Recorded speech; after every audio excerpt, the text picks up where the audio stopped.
Hey guys, Arbiter here, part 2 of this update. I recorded part 1 a couple months ago and I wanted to just put the whole thing all in one video. We're going to be done. The next video that I put out, probably here in not too long, few weeks maybe, is going to be the completion of the first diorama, the 501st Recon Outpost will be done. But I just want to go through some updates, some prototyping I've been doing, and things of that nature. I've done a little bit of cleaning up. I've gotten some new sets. I think you can see the gunship down there. That's the UCS one. Got my ATTE over here. I'll show you that. That one finally came in. I actually missed out on getting the ATTE on the first run, but my fiance, without saying anything, ended up picking one up and having it shipped to the house. So that arrived about I would say 3 weeks after that.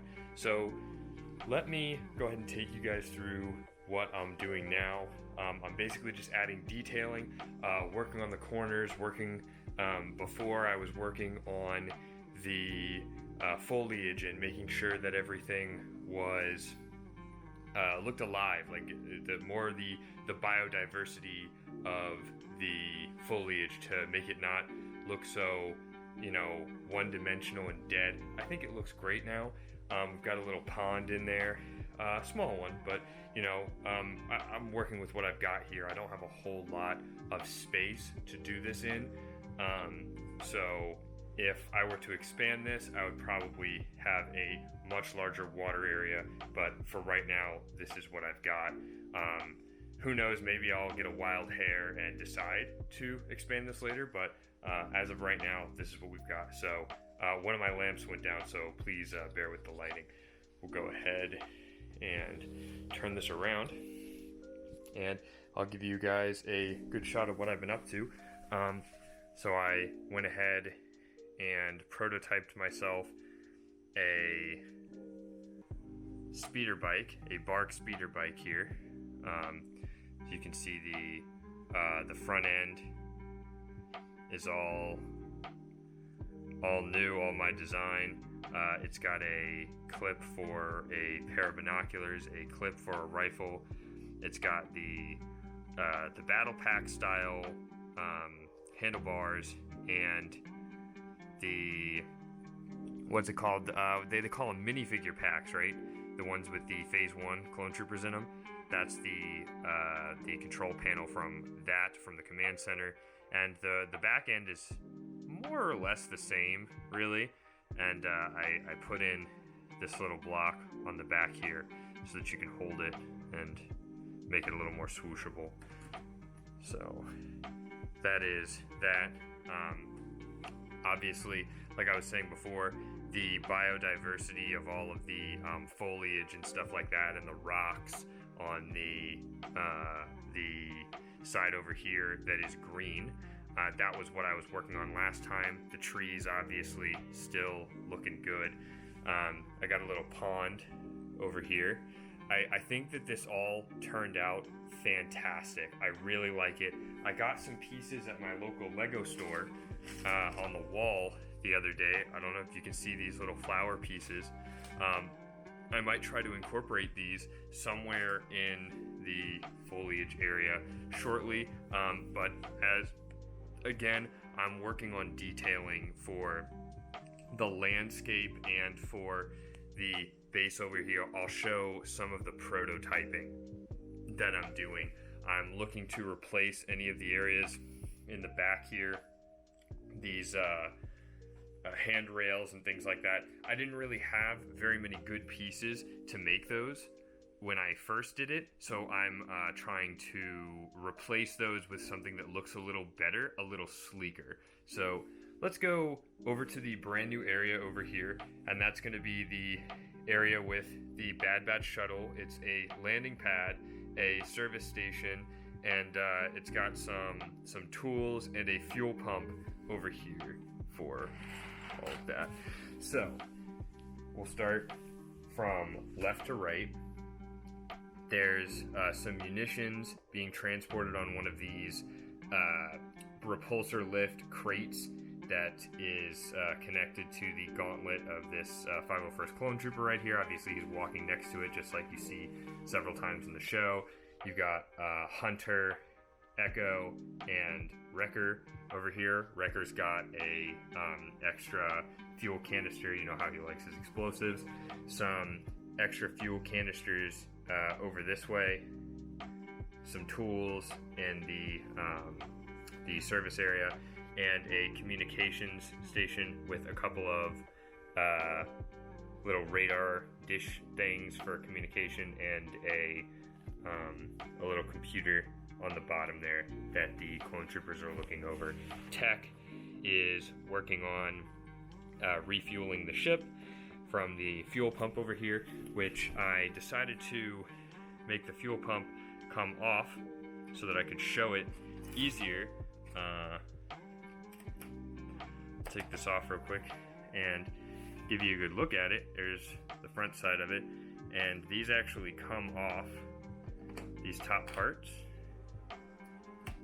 come off, and you can flip. The lighting is really bad because I don't have my other lamp, but I'll try and show you in a way that you can see a little better.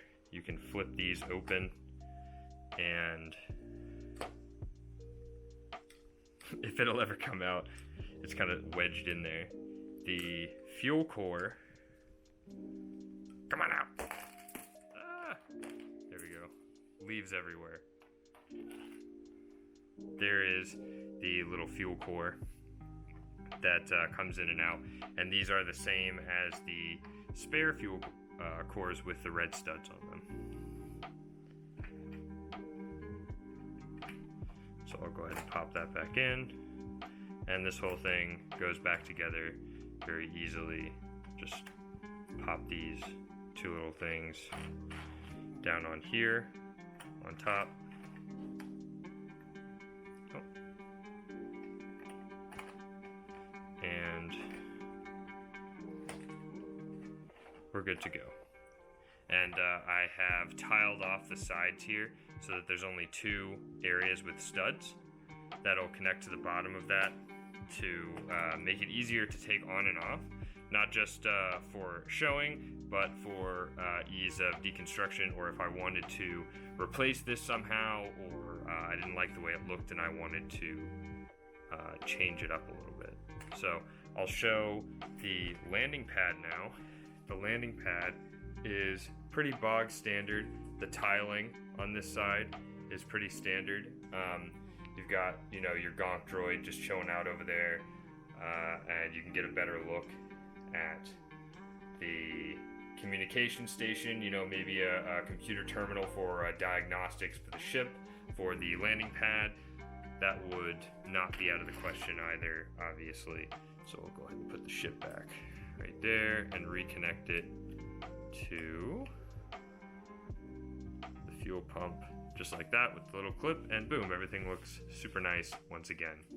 So I've cleaned up since the last time this area over here, and I've also made this entire all four segments, all four base plates modular. They slide apart, as you can see. I'll need to figure a way to hold them together once I have them in place when I move to display this. But as of right now, that's the way it goes.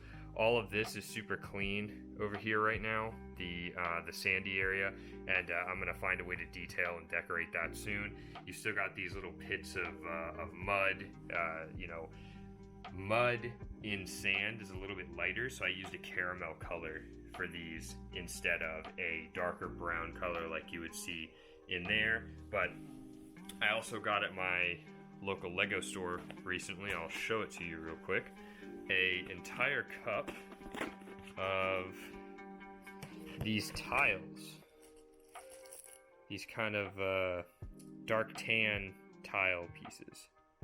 So maybe I incorporate that, or maybe I change the color of it entirely and I see how it looks, and we'll go from there. But for right now, one of the things that I am prototyping, like I was saying earlier, is changing these